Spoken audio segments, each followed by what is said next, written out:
साथियों, आप सभी का स्वागत है आपके अपने यूट्यूब चैनल देवभूमि स्टडी जोन में। तो आज हम इस वीडियो में पॉलिटी का एक सेक्शन देखेंगे।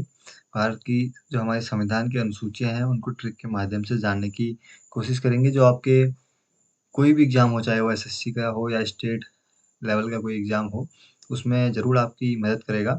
और वैसे भी यूट्यूब में बहुत सारे वीडियो ऐसे मिल जाते हैं हमको कि ट्रिक के माध्यम से संशोधन याद करना, अनुच्छेद याद करना, अनुसूचियाँ याद करवाना। तो ऐसे ही मैंने भी एक ट्रिक बनाई है, जो अगर आपको सरल लगेगी तो आप वीडियो को लाइक करें। देखिए आगे मैंने जो ट्रिक बनाई है, बहुत छोटी तो नहीं है और बहुत लंबी ट्रिक भी नहीं है। एक सरल ट्रिक है। हम वीडियो में आगे देखेंगे कैसी वो ट्रिक है और मैं उसको समझाऊँगा कि किस प्रकार वो ट्रिक काम कर रही है। तो वीडियो में अंत तक बने रहें ताकि आपको पूरा समझ आए। और ये आपको मैं विश्वास दिलाता हूँ कि आपको, अगर आप वीडियो में अंत तक बने रहते हैं, तो आपको ये अनुसूचियाँ ज़रूर याद हो जाएँगी। तो वीडियो शुरू करते हैं।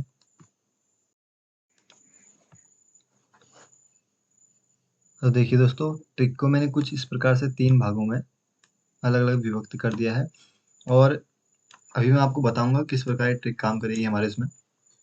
देखिए, एक हिसाब से आप पढ़ सकते हैं, हमारे राज्य के राष्ट्रपति का वेतन और शपथ राज्यसभा में आवंटन के लिए आवश्यक है। तो ये याद करने के लिए मैंने सिर्फ़ बनाया है।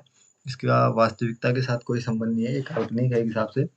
और जिस प्रकार मैंने तीनों को बनाया है, इसी से हम पूरी 12 की 12 अनुसूचियाँ याद कर लेंगे।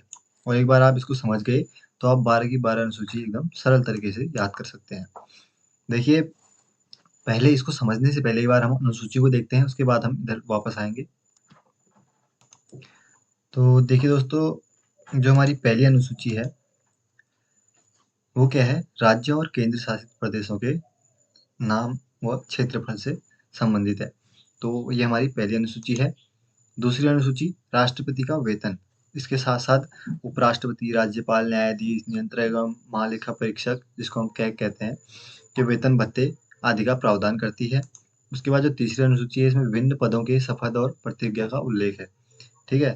और उसके बाद चौथी अनुसूची में आपको पता है, इसमें राज्यसभा में राज्यों और केंद्र शासित प्रदेशों के सीटों का आवंटन किया जाता है। पाँचवीं अनुसूची अनुसूचित जाति और अ, अनुसूचित जनजाति प्रशासन के संबंध में है। तो ये हमारी 5वीं अनुसूची है। छठी है हमारी, इसमें असम, मेघालय, त्रिपुरा और मिज़ोरम जैसे पूर्वोत्तर राज्यों के जनजातीय क्षेत्रों के प्रशासन का प्रावधान है। तो 4 राज्य इसके अंतर्गत आते हैं। 7वीं में हमारी 3 सूचियाँ आती हैं, संघ सूची, राज्य सूची और समवर्ती सूची। आप लोगों को पता होगा कि जो 3 सूचियाँ होती हैं, संघ सूची जो हमारे केंद्र जिस पर कानून बनाता है, राज्य सूची जिस पर राज्य बनाता है और समवर्ती जिस पर दोनों कानून बना सकते हैं। 8वीं है हमारी 22 भाषाएँ जिसमें है, जिनको 22 हमारी जो भारतीय भाषाओं को मान्यता मिली हुई है, वो 8वीं अनुसूची के अंतर्गत है। 9वीं हमारी है न्यायिक पुनर्वालोकन की। तो जो ये इसमें भूमि सुधार और कृषि से जुड़े कानून रखे गए हैं, जिन्हें न्यायालयों की समीक्षा से बाहर रखा गया है, वो न्यायिक पुनर्वालोकन से इसको बचाया जाता है। तो ये हमारा 9वीं अनुसूची में है, जो हमारी पहला संविधान संशोधन 1951 में हुआ था, तो उसके तहत 9वीं अनुसूची को जोड़ा गया था। फिर आपको पता है कि 10वीं अनुसूची में दल बदल आता है। दल बदल विरोधी कानून का प्रावधान है। और 11वीं अनुसूची पंचायतों की शक्ति, पंचायतों का जो प्रशासन है, तो इसके अंतर्गत जुड़ा हुआ है, जिसमें 29 विषय हैं। और इसके साथ-साथ जो 12वीं है, वो नगर पालिकाओं की शक्ति से है, वो इसके प्रशासन से है। तो ये तो हो गई हमारी 12 अनुसूचियाँ, लेकिन अब इनको याद कैसे करा जाए? तो इसके लिए हम ट्रिक देखेंगे अब। तो दोस्तों देखिए, अब हम देखते हैं ट्रिक, और आपको एकदम ध्यान से देखना है और समझना है, ठीक है? पहली बात, मैंने इनको 3 भागों में ऐसे अलग-अलग कर दिया है, जिससे कि हमको याद करने में सरलता हो। तो पहला जो वाक्य जो मैंने बना रखा है, हमारे राज्य के राष्ट्रपति का वेतन और शपथ राज्यसभा में आवंटन के लिए आवश्यक है। मतलब जो हमारे राज्य कोई भी राज्य है, उसका एक राष्ट्रपति या मतलब राज्यपाल कह सकते हो। अभी हम राष्ट्रपति को ले रहे हैं क्योंकि याद करने के लिए सरल रहता है। वेतन और शपथ, जब उसको वेतन मिलेगा और वह शपथ लेगा, तो राज्यसभा में वो आवंटन करने के लिए आवश्यक है। ऐसा कुछ करके आपको याद करना है। सिर्फ़ याद करने के लिए है, ये काल्पनिक टाइप का है। ठीक है? तो आपको इस प्रकार याद करना है, जिससे हमको क्या याद होगा? देखिए, पहली अनुसूची हमारे राज्य क्षेत्र, तो इससे हमको याद हो जाएगा कि पहली अनुसूची काय से संबंधित है? हमारे राज्य और केंद्र शासित प्रदेशों के क्षेत्र व सीमा से संबंधित है। दूसरी अनुसूची राष्ट्रपति का वेतन, तो आपको इससे राष्ट्रपति का वेतन भत्ता जो भी है, आपको याद आ जाएगा कि हाँ, राष्ट्रपति और क्या है, जो भी उसमें राज्यपाल लोग आते हैं, तो उनके वेतन भत्ते से संबंधित है। और तीसरी अनुसूची हमारी उनके शपथ से संबंधित है। तो तीसरे से आपको शपथ याद आ जाएगी। ठीक है, तो हमको 3 अनुसूची ऐसे याद हो गए। राज्यसभा में आवंटन, तो हमने पढ़ा था कि चौथी अनुसूची में क्या है, राज्यसभाओं में राज्य और केंद्र शासित प्रदेशों के का आवंटन से संबंधित है। चौथी अनुसूची हमारी इसमें आ जाती है। मैं इसमें नंबर भी डाल देता हूँ। तीसरी, ये हमारी दूसरी, ये हमारी पहली, दूसरी, तीसरी और चार अनुसूची हमको ऐसे याद हो जाएंगी। तो आपको ये वाक्य याद कर लेना है, तो आपको 4 अनुसूची के बारे में पता चल जाएगा। देखिए 5वीं क्या है, अनुसूचित जनजाति के प्रशासन। तो 5वीं हमारी किससे संबंधित है, अनुसूचित जनजाति के प्रशासन से। तो 5वीं अनुसूची हमको ऐसे याद हो जाएगी। 6ठी अनुसूची, 4 राज्यों का चयन। तो 4 राज्य जो हमारे मेघालय, असम और इसके अंतर्गत हमारे और कौन से राज्य आते हैं, त्रिपुरा और मिजोरम, तो उससे संबंधित है। चलो एक बार मैं इसको बताता हूँ। देखिए दूसरी लाइन कैसी है, अनुसूचित जनजाति के प्रशासन के लिए 4 राज्यों का चयन। मतलब जब मान लो, वाक्य बनाने के लिए मैंने आपको बताता हूँ मैं, कि अनुसूचित जनजाति जो है उसके प्रशासन के लिए हमने 4 राज्यों का चयन किया हुआ है। उन 4 राज्यों का चयन क्यों किया, अगर वो 28 के 28 राज्यों में अपना प्रशासन करे तो उससे दिक्कत हो सकती है, एक काल्पनिक तौर पर है, जिसके लिए हमने क्या किया है, 4 राज्यों का चयन किया हुआ है।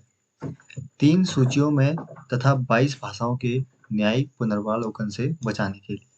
देखिए अनुसूचित जाति को हमने 3 सूचियों में 22 भाषाओं के न्यायिक पुनर्वालोकन से बचाने के लिए 4 राज्यों का चयन किया हुआ है। आप इसको ऐसे याद रख सकते हैं।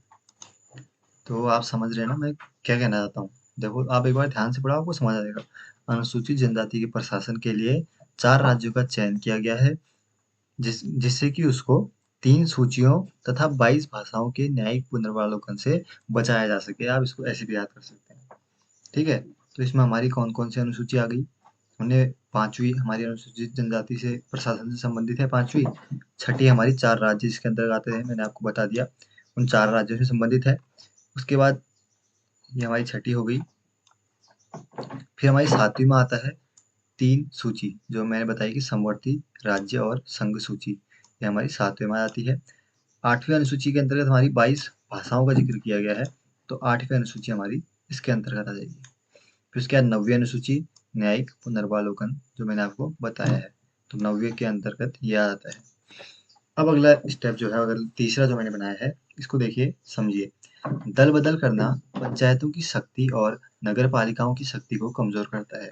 तो जैसे आपने देखा होगा चुनाव में क्या होता है कि कोई किसी का पैसा खा लेता है, लेकिन क्या करता है, वोट कहीं और देता है और पैसा किसी और का खा लेता है, ऐसा भी होता है ना। तो दल बदल करना पंचायतों की शक्ति और नगर पालिकाओं की शक्ति को कमजोर करता है। आपको ऐसे याद रख लेना है। दल बदल हमारा 10वीं में आ जाता है। उसके बाद पंचायतों की शक्ति 11वीं अनुसूची, और 12वीं में कौन सी आती है, नगर पालिकाओं की शक्ति और प्रशासन से संबंधित है। तो दोस्तों इस प्रकार कुछ ये ट्रिक है, और अगर आप इसको 2 या 3 बार आप पढ़ेंगे, आपको अगर ये याद हो गई, तो आपको 12 की 12 अनुसूची सिर्फ 4 से 5 लाइनों में याद हो जाएंगी। तो आशा करता हूँ आपको ये ट्रिक सही लगी हुई, सरल लगी होगी।